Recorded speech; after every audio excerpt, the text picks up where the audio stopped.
Hello beautiful peoples, welcome back to my channel. ఈరోజు video వచ్చేసి అదిరిపోయే అస్సలు సిసలైన బంగాళదుంప ఎండు రొయ్యల కర్రీ.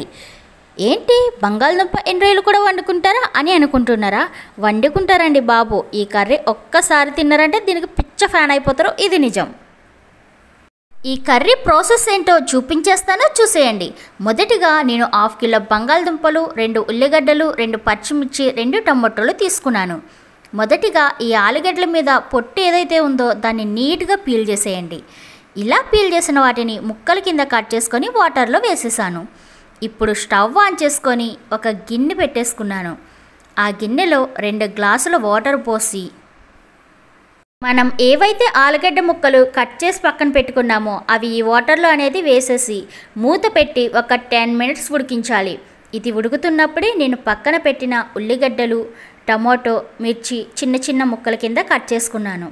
ఇలా కట్ చేసిన వాటిని పక్కనైతే పెట్టేసుకున్నాను. ఇప్పుడు ఒక గిన్నె తీసుకొని ఒక గుప్పెడు ఎండు రొయ్యలు తీసుకొని వాటర్ పోసి ఒక 5 నిమిషాలు నాననివ్వాలి.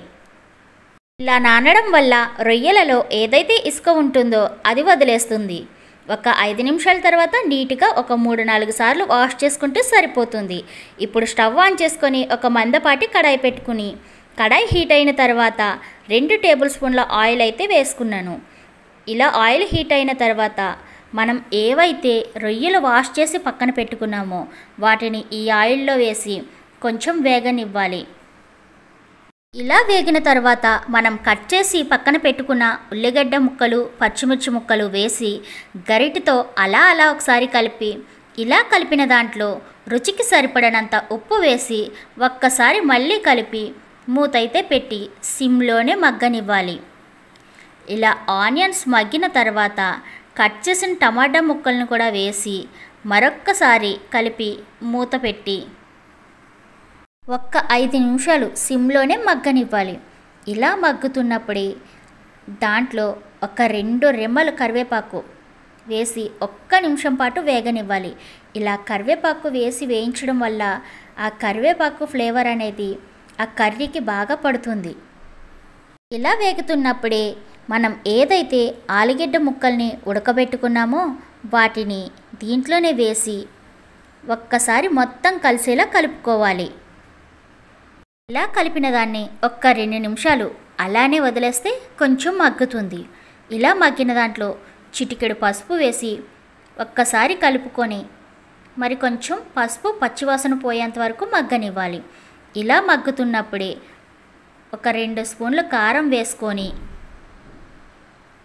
అలాగే 1 స్పూన్ కసూరి మేతిని కూడా వేసి ఒక్కసారి మొత్తం కలిసేలా కలుపుకొని 1 గ్లాస్ వాటర్ పోసి మూత పెట్టి ఒక 5 నిమిషాలు ఉడికిస్తే సరిపోతుంది.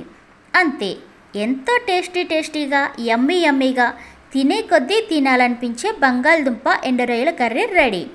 ఇది ఒక్కసారి తిన్నారంటే మళ్ళీ తినాలనిపిస్తుంది, ఇది నిజం.